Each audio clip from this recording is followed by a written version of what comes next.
warahmatullahi wabarakatuh, Ustaz.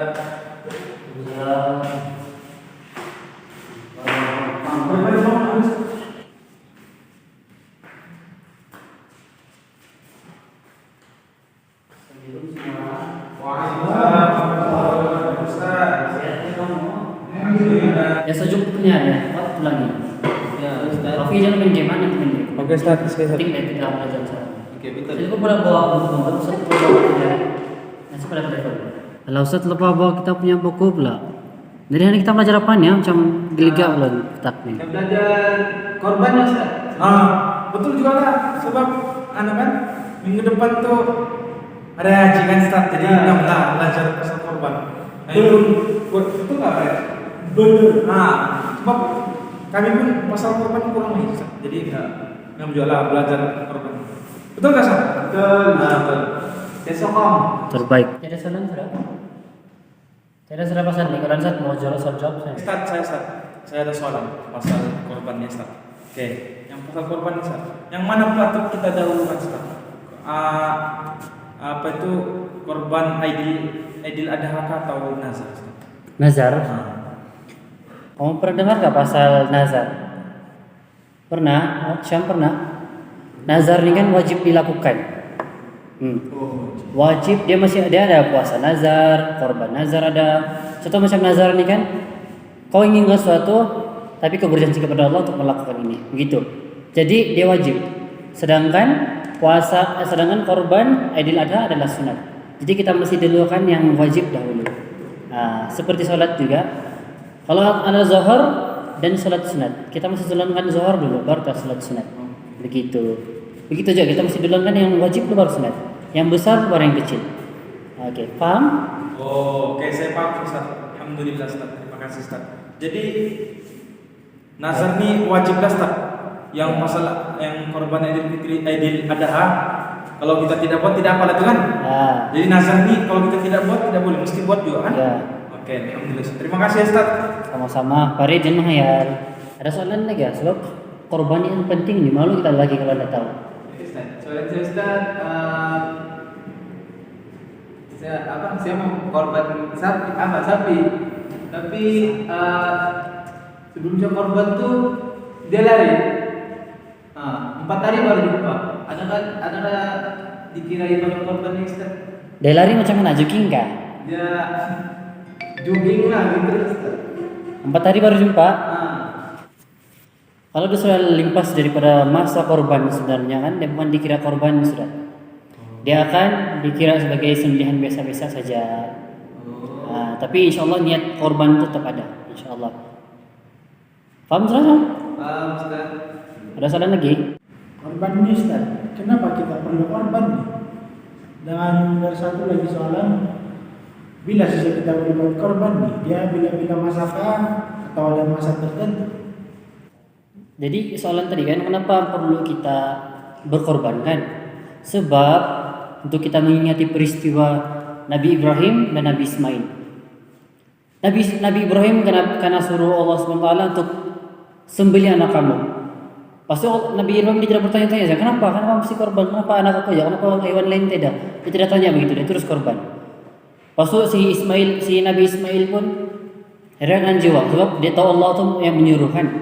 Jadi bila Nabi Ibrahim mau sembelih saja, Allah terus tukar dengan kibas. Nah, dari sana kita boleh ambil peristiwa dia. Soal cerita tadi panjang, itu pasal kita masih study. Pada study. Sekarang nih gadget ada, kita buka di gadget saja. Senang. Oke, Ustaz. Jika ada soalan lain. Ustaz, ada soalan Ustaz. Ustaz, soalan saya, ikan tuh binatang sembelihan kan Ustaz? Oh, tidak dengar Ustaz tadi. Apa yang ikan? Oh, tanya pasal ikan. Nah, tadi saya telah terangkan tadi ikan tidak boleh disembelih sebab dia tidak kaki dan tidak leher. Macam untuk disembelih kan? Nah, itu saja. Yang boleh disembelih itu yang ada di Malaysia sekarang, unta boleh, Oke, Ustaz. kambing boleh, Oke. sapi boleh. Yang tidak boleh itu korbankan cinta. Ada soalan lagi? Satu menjiwang jiwa sebenarnya nih. Ada soalan lagi? Oke, Ustaz. Saya ada soalan, Ustaz. Yang pasal Kalau kita mau sembelih itu binatang kan Ustaz, apa mau dibaca Ustaz? Oke. Bacaannya apa aja kan Ustaz? Kalau kita mau korban hewan sembelihan kan, kita sebut nama Allah. Paling senang Bismillahi Allahu Akbar, potong dia. Oh. Tapi masih sekali, jangan angkat pisau tuh, potong dia sekali ya terus. Pakai pisau yang tajam. Oke, paham sudah? Tapi jangan tunduk dalam keluar. Tunduk loh. Oke Ustaz. Ada saran lagi sebelum saat balik. Saya ada soalan lagi Ustaz. Kalau itik Pak Ustaz, boleh disembelih nggak Ustaz untuk ibadah korban Ustaz? Itik memang boleh disembelih, hendak beli itu hendak salat. Boleh, dia yang boleh dikorban. Saya bukan tergolong daripada golongan yang boleh dikorban. Tapi itik kalau mau sembelih, itik kalau mau makan boleh. Kalau mau sembelih boleh, hendak boleh itu hendak salat. Boleh paham? Boleh Pak Ustaz. Satu lagi kita mau tahu dia punya antara hewan sembelihan kan, itik dia punya 2 kaki saja. Itu saja. Ada soalan lain? Oh, barusan saya ada soal Ustaz. Apa perbedaan hewan sembelihan dan hewan korban? Apa perbedaannya? Perbezaan korban dan sembelih. Sembelih ini bila-bila masa boleh buat. Sementara korbannya ada masa-masa tertentu. Seperti yang saya cakap tadi untuk mengingati peristiwa Nabi Ibrahim sama Nabi. pandai. Jadi dia punya pahala tuh berbeza. Berbeza. Korban dan sembelihan biasa beza. Dia sangat beza. Tapi benda itu sama aja, tapi dia berbeza. Oke, ada paham? Paham Ustaz. Oke, ada soalan lain. Ustaz, ada lagi Ustaz soal saya. Macam mana mau kalau kita sembelih itu binatang kan, macam mana mau tahu dia punya urat dia? Mau tahu dia punya urat? Di urat ini ada 2 aja. Setiap dia hewan sama-sama. Kau mau sembelih kambing boleh, ayam, kerbau sama aja dia punya halkum. Jadi dia potong halkum dia dan urat mari yang ada kiri dan kanan. Dia macam itu. Ini halkum dia, ada urat sini, ada urat sini, itu yang wajib dipotong. Sebab dia itu urat darah. Sebab kenapa perlu kita korban? Kenapa perlu kita potong 2 ini? Untuk membersihkan, mengeluarkan segala darah-darah dia, agar kita tidak termakan dia darah. Sebab kalau kita makan darah kan ada penyakit datang sama diri kita. Itu pentingnya hikmah di sebaliknya pengorbanan. Hikmah di sebaliknya korban. Kalau darah kita masuk dalam badan, darah kerbau, darah ayam kan.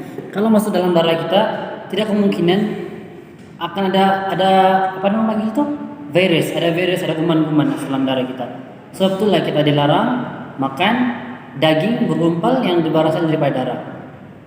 Nampak saya hikmah di sebalik sembelihan. Dia bukan saja untuk kita dapat makan daging dia, tapi itu kesehatan kita juga. Hikmah di sebalik Islam kita yang kita pegang sekarang nih. Itulah dia. Ada soalan lain? Malu kita lelaki lain atau benda ni. Ustaz, kalau macam daging korban kan Ustaz, bolehkah kita beri dengan orang kafir Ustaz untuk dorang makan juga? Daging korban sebagai semua orang kafir kan. Banyak sebenarnya ini benda ni banyak para ulama membincangkan tentang ini. Daging itu boleh kita kasih semua orang kafir kah? Begitu kan? Ya. Tapi sebagian ulama mengatakan haram, tidak boleh. Sebagian ulama lagi boleh. Tapi jikalau situasi dia macam ni, kita mesembelih sapi itu, tapi ada orang kafir di sana. Dia tengah bantu sik-sik. Dia macam orang biasa lah, macam kita rapat-rapat sama orang kan. Jadi dia bantu sama kita. Boleh kita bagi orang, tapi untuk niat sedekah aja.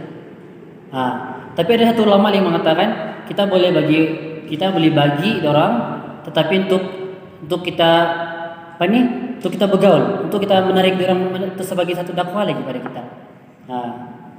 Begitu. Jadi satu lagi, jika daging itu kan kita bagi sama orang kafir, tapi niat kita untuk yang macam kita makan, macam orang muslim makan, tidak boleh. Sebagian ulama berfatwa begitu. Tapi antara itu banyak fatwa para ulama nih. Jadi kita masih belajar study lagi. Nah, jangan main game jangan main aja. Oke, alhamdulillah sejak subjek kita belajar hari ini. Saya pikir apa mesti silakan. Ya, Bisa balik kampung kan? Jadi satu ada terjadi pejabat. Jadi kalau kamu ada persoalan lagi masa kamu masih yang dapat lagi stacking kan, kamu beli bagi stack, tidak masalah. Oke. Boleh start, boleh. Start nih. Jadi minggu depan kita belajar subjek lain lah, insya Allah. Tapi apa yang bisa belajar, apa yang bisa bagi jawaban tadi, kalau cuma ada tersalah, ada tersilap, kamu cek di Google. Boleh start. Kamu cek di page ada research kah? Kenapa pula mau Google Start kalau ada buku lagi mau? Ya, Google. pandai Tuh. jarang-jarang belajar pandai ini kan. Aduh, jarang kau bilang start. Ini ganti dulu ini, balik sekitarnya. Oke, start. Start. Atau yang sembilan saja.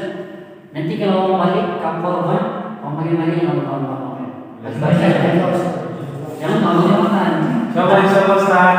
Nah, jadi untuk majlis kita hari ini kita baca surah Al-Asr dan surah Al-Baqarah itu. Subhanallah wa bihamdihi, asyhadu an la ilaha illa anta, astaghfiruka wa atubu ilaik. Al-Asr sallallahu alaihi wasallam wa tawassaw bis-sabr. Assalamualaikum Ustaz.